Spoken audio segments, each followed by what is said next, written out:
For years, the Galactic Federation's war machine had cast a shadow over the cosmos, swallowing star systems and crushing any resistance with cold, calculated efficiency.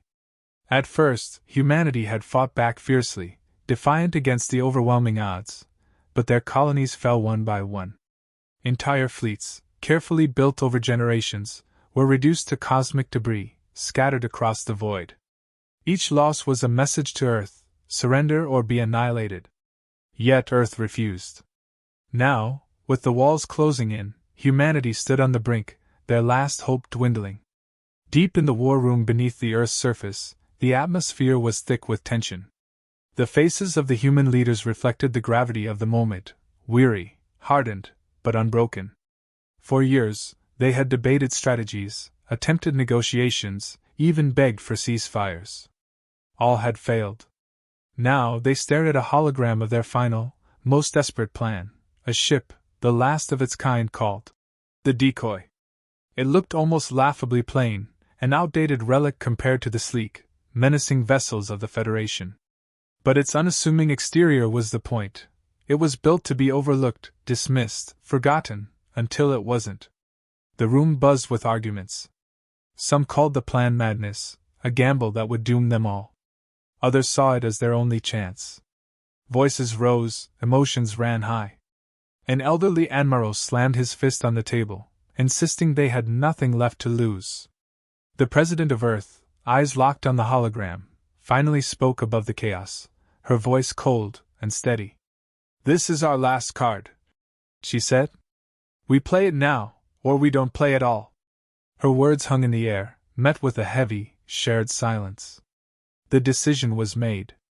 They would put everything on this one ship, on this one mission. In a dimly lit hangar, the Decoy sat, quietly defying expectations. From the outside, it seemed no more than a civilian freighter, a vessel that had seen better days, perhaps once used for hauling goods across the inner colonies. Its paint was chipped, its hull bore the marks of age and neglect. But hidden beneath that ordinary facade was a weapon unlike any the galaxy had ever seen. A single pulse of its core reactor could destroy an entire fleet, collapse entire systems, and bring even the mighty Galactic Federation to its knees.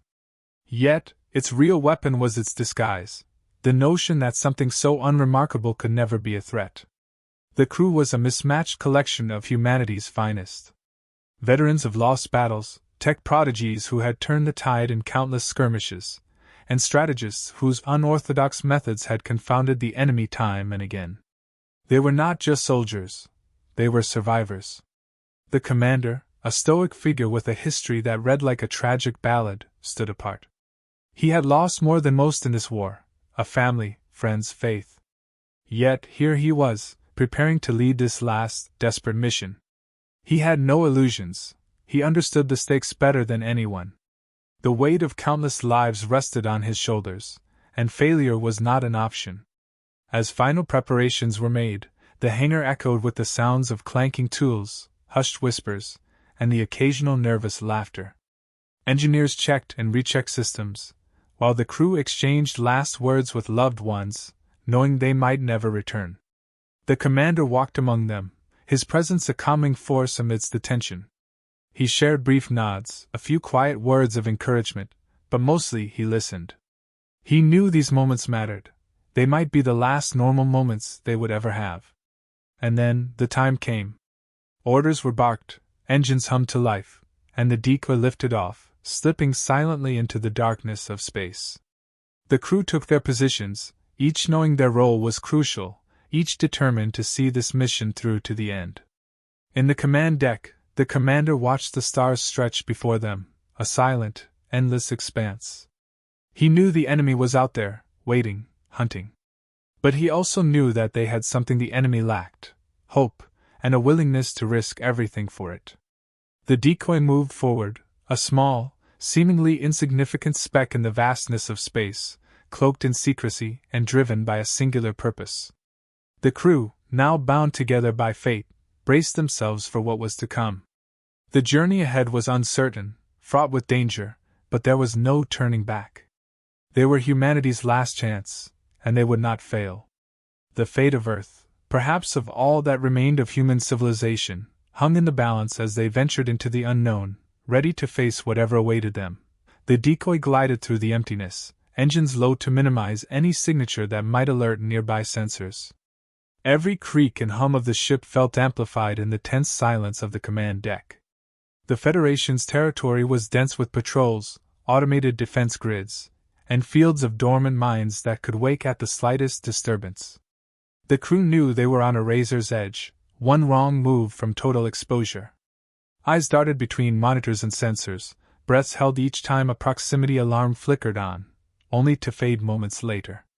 They had spent days navigating narrow channels, threading the needle between patrol routes and avoiding the spiderwebs of sensor nets that crisscrossed the region.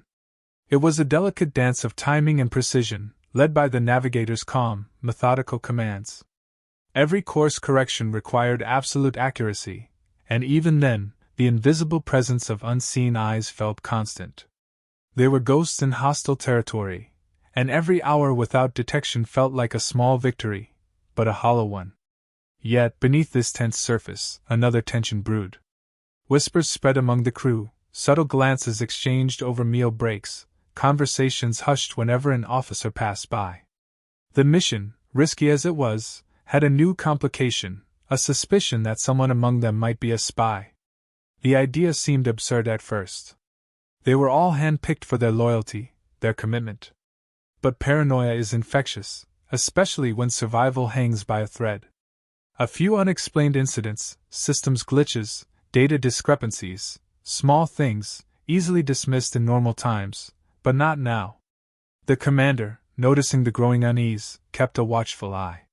He knew that trust was fragile in a place like this, but he also knew that suspicion could be more damaging than a direct attack. He had to maintain order, keep the focus on the mission. Still, he couldn't ignore the signs. A few too many conversations cut short, the sudden defensiveness of certain crew members, the way some seemed to avoid others. A quiet investigation began, discreet checks and balances to see who might be playing a dangerous game. He hoped it was nothing. He knew it rarely was. The tension inside the ship was momentarily broken when a new threat appeared. A rogue alien pirate ship, its jagged silhouette cutting across their path. The decoy's crew froze. This was not a Federation vessel but a wildcard, a scavenger of the stars, looking for easy prey. They couldn't risk engaging, not now, not here. The decoy had to appear harmless, just another unremarkable freighter, not worth the trouble. Orders went out to power down non-essential systems, to play dead in space, to let the pirates think them a derelict vessel. But pirates were not easily fooled. A tense standoff began as the alien ships slowly approached, scanning them, probing for weakness. The crew waited, every second stretching into eternity. The commander, with nerves of steel, instructed the communications officer to send out a distress call, a fake plea for help that painted them as helpless traders lost in this sector. It was a gamble, but one worth taking. The pirate ship hesitated, perhaps sensing a trap. They circled once more, then, with a flicker of their engines, decided against engagement. The decoy watched in silence as the threat moved on, only exhaling when the radar finally cleared. Relief was short-lived. The close encounter with the pirates had brought underlying tensions back to the surface.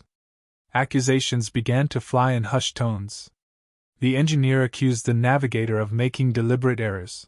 The medic hinted that the communications officer might have sent signals that were too perfect, too rehearsed. Each member of the crew had their reasons to be suspicious, and trust became a rare commodity. One night, during a quiet shift change, a heated argument broke out in the mess hall.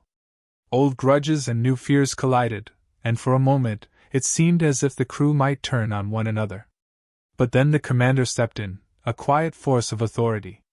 He reminded them why they were here, what they were fighting for. His words were not comforting, they were hard, edged with the reality of their situation. They had a mission, and they would not fail. Not because of fear, not because of mistrust. Slowly, the tension eased, though not entirely. The shadow of suspicion remained, lurking in the corners of every room. As they neared their destination, the sensors began to pick up something unusual. A field of static, an anomaly of unknown origin, blocking their path. The anomaly seemed to shift and change, as if alive, a patch of distorted space that scrambled their instruments and defied analysis. It was unlike anything they had encountered. The crew scrambled to find a way around, but every calculation suggested the same: there was no clear path. They would have to go through it. Nervous energy filled the command deck. The anomaly could be a natural phenomenon, or it could be a trap, a new type of Federation weapon designed to lure them in and destroy them. The decision had to be made quickly. Time was running out, and hesitation could cost them everything. The commander weighed the options, knowing that whatever lay ahead, there was no turning back. He gave the order to proceed, and the ship edged closer, into the unknown, into whatever fate awaited them on the other side. The decoy slowed as it approached the outer boundary of the Galactic Federation's most heavily fortified sector. In the distance, the Central Command loomed like a giant fortress, protected by layers of defenses, an unbroken shield of patrol fleets, weapon platforms, and monitoring stations. Every move was being watched, every transmission scrutinized. The crew knew this was the moment their ruse would either succeed or shatter. The plan was deceptively simple, relying on the audacity of its premise. The decoy had been transformed to look like a standard supply freighter. Its exterior bore the marks of countless space journeys, crates stacked in its hold, manifests loaded with fabricated details. Their cover story was clear: a routine shipment of resources bound for the command center. The crew had rehearsed it to perfection, each knowing their role down to the smallest gesture. They transmitted their approach code, a series of hack signals meant to pass for official traffic. The minutes ticked by in silence as the ship hovered at the border of no man's land. A response came, skeptical, probing. The decoy was ordered to hold position for a scan. The Federation scanners swept over the ship, searching for anything out of place. The crew maintained their composure, acting the part of a tired, bored crew on a routine run. But beneath the surface, nerves were frayed. Every system on the decoy had been configured to mimic a freighter's mundane operations. They had to pray it would hold up under scrutiny.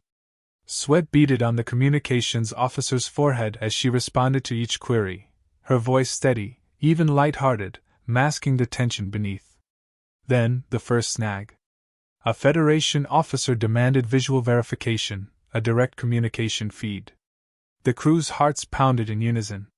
The commander, calm and focused, stepped into view, adjusting his expression to one of mild frustration mixed with resignation, a captain with too many hours in space and little patience for bureaucratic red tape. He exchanged a few pleasantries with the officer, playing up the role of a beleaguered supply captain.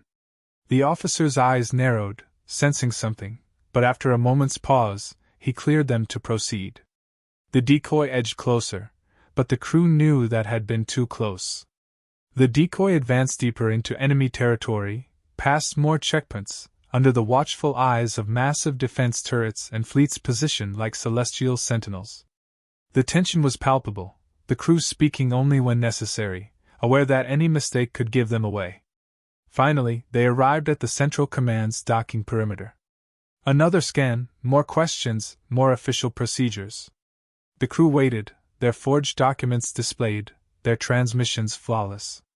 A high-ranking Federation officer appeared on the communication feed, his expression hard, scrutinizing. His gaze seemed to bore into the commander's soul, searching for something, some sign of deception. He asked a series of rapid-fire questions about their cargo, their route, their orders. The commander answered smoothly, calmly, but he could sense the officer's suspicion growing.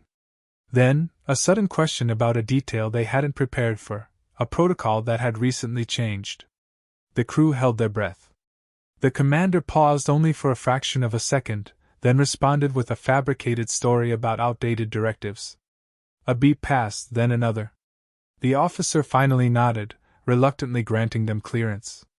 The decoy moved past the final checkpoint. Now inside the perimeter, the real work began. The crew quickly initiated a series of hacks into the Federation's internal systems, tapping into communication networks, diverting sensor readings, and gathering intel. Their objective was clear: find the most vulnerable point in the central command structure, and the optimal time to unleash their weapon. Data flowed in, analyzed by a team of tech experts who worked in absolute silence, each keystroke calculated, every line of code precise. They had minutes, maybe seconds, to find their target before someone noticed the intrusion. Then, an alert flashed on their screens, a minor anomaly in the data stream, a signal leak. Someone on the crew had transmitted an unauthorized message. The spy had acted. Panic surged, but the commander remained focused, ordering an immediate lockdown of all systems. A quick trace revealed the source, a junior engineer, sweat pouring down his face, who looked more terrified than defiant. He stammered excuses, claimed innocence, but there was no time for interrogations. The commander ordered him detained and placed under guard, but the damage was done. The Federation would be on alert soon, their window of opportunity shrinking. The crew worked faster, nerves stretched to breaking point. The mole's transmission had already triggered a minor alert within the Federation network. They knew it was a matter of time before a full investigation began. They needed to strike now or not at all. The tech team identified the weak point, a supply depot directly connected to the main power grid of the central command. If they could destabilize it, the ensuing chaos would provide the cover they needed to unleash the decoy's weapon. The decision was swift. The commander ordered the crew to prepare the weapon, a single-use device hidden in the ship's core, designed to release a devastating energy pulse that could wipe out entire fleets. They maneuvered the decoy into position, right above the depot, setting the final coordinates. Another alert sounded, this time louder, Federation ships moving, closing in. They had minutes left, maybe less. The crew braced themselves, fingers hovering over controls, eyes fixed on their screens. With a single command, the decoy unleashed its weapon. The ship shook as the energy pulse fired, a silent scream through the void. Within moments, explosions rocked the depot, a chain reaction spreading through the grid, plunging the entire sector into darkness. Chaos erupted as the Federation scrambled to regain control, their attention momentarily diverted. The decoys slipped into a pre-calculated evasive route, moving quickly to a hidden pocket of space, cloaked from sensors, waiting for the next move. They had done it. For now, they were undetected, but the real battle had only just begun. They had breached the defenses, but getting out alive would be another matter entirely. The decoy remained on high alert, every crew member knowing they were now in the heart of the enemy's stronghold, with everything at stake. The atmosphere aboard the decoy was charged with urgency. They were deep within enemy territory, surrounded by layers of defenses, and every second counted. Yet they had come to a standstill. The crew was divided. Some argued fiercely that now was the time to strike. They were in position, and any delay risked discovery. Others, more cautious, believed they should wait for the perfect moment, a chance when the Federation's defenses might be more compromised, distracted by the chaos they had sown. The debate grew heated, voices rising, each argument driven by the awareness of what was at stake. The commander stood at the center, silent, absorbing the conflicting voices. He could feel the weight of each word, each plea. Every suggestion carried its own risks. To act now might be to move too soon, wasting their one chance. To wait could mean missing the window of opportunity, dooming them all. His mind raced with calculations, but his thoughts kept returning to moments from the past, moments that had defined this war for him. Memories of battles lost, comrades fallen, promises made to those who trusted him to lead. He could see the faces of the lost, hear their voices urging him to make the right call, to end this war, to make their sacrifices mean something. Meanwhile, within the Federation, suspicions were mounting. The minor alert triggered by the spy's transmission had not gone unnoticed. A preliminary investigation was already underway, communications buzzing with increased traffic, security protocols tightening. The clock was ticking, and they were running out of time. The crew watched nervously as updates streamed in from their hacked feed, each passing moment increasing the tension. They needed to act, but the question remained, when? Suddenly, a new threat emerged. The spy, now a prisoner, had somehow managed to free himself.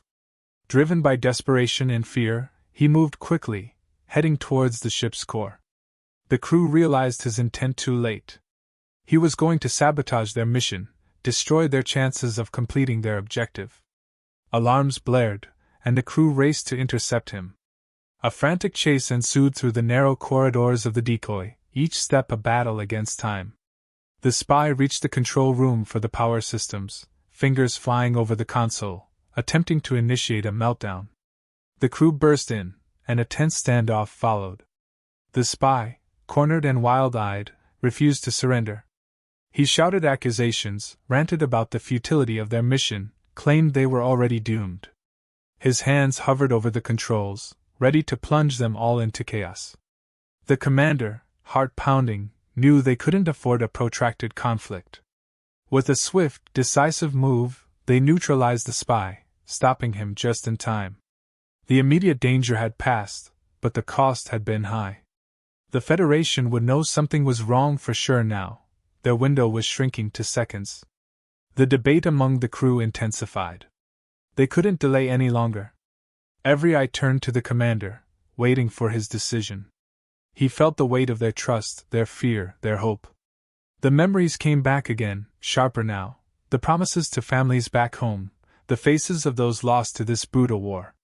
He could see the pain in his crew's eyes, the desperate need for resolution.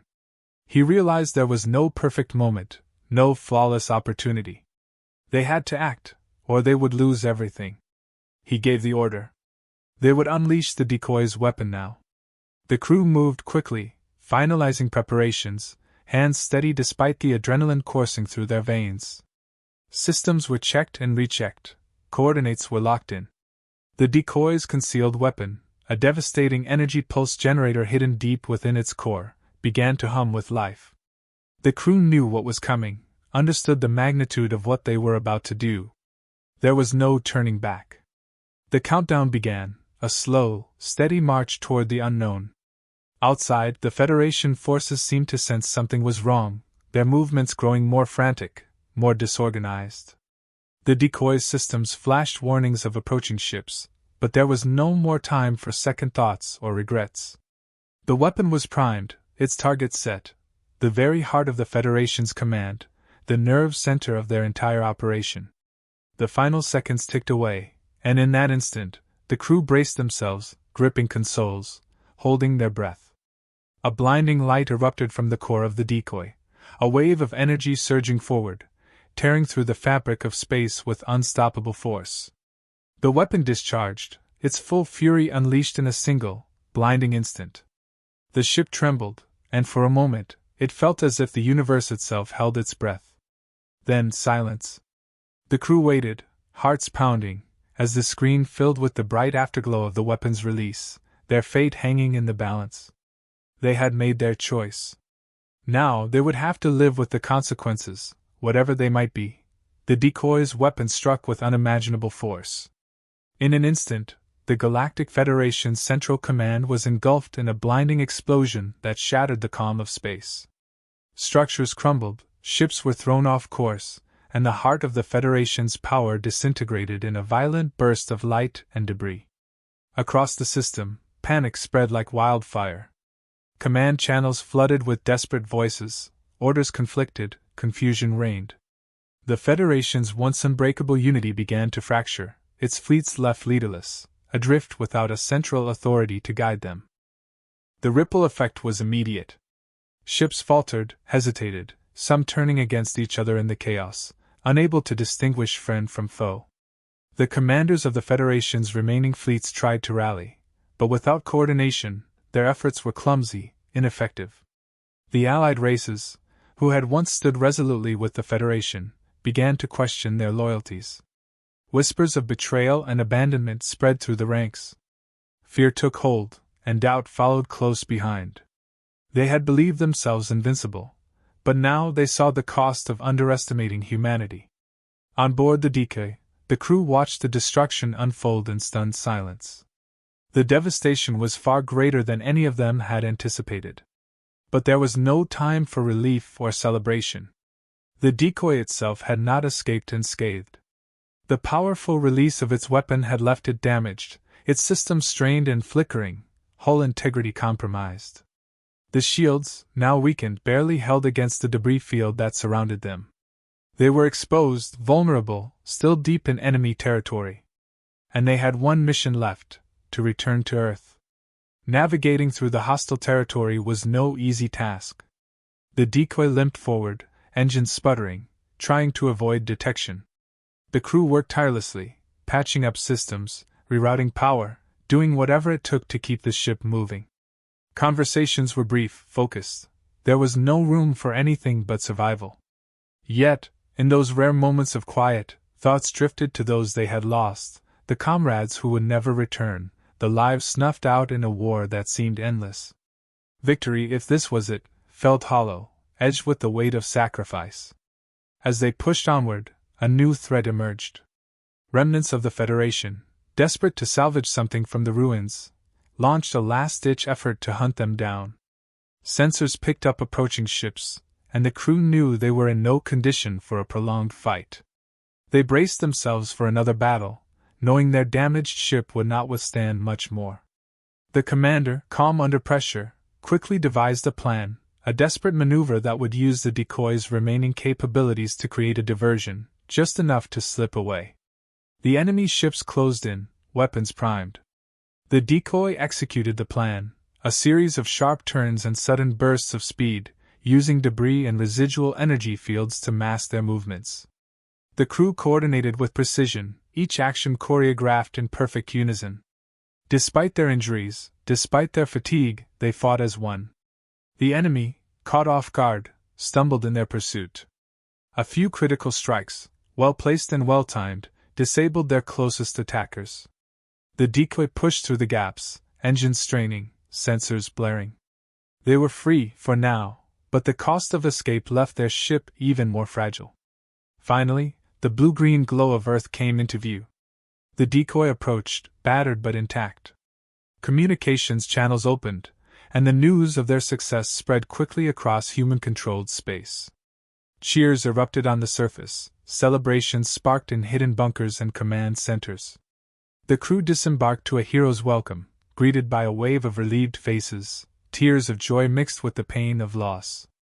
They had done what seemed impossible. They had struck a blow that would echo through the galaxy. But amid the jubilation, a solemn mood lingered. The commander stood apart, watching the scene unfold. His thoughts were heavy, the events replaying in his mind.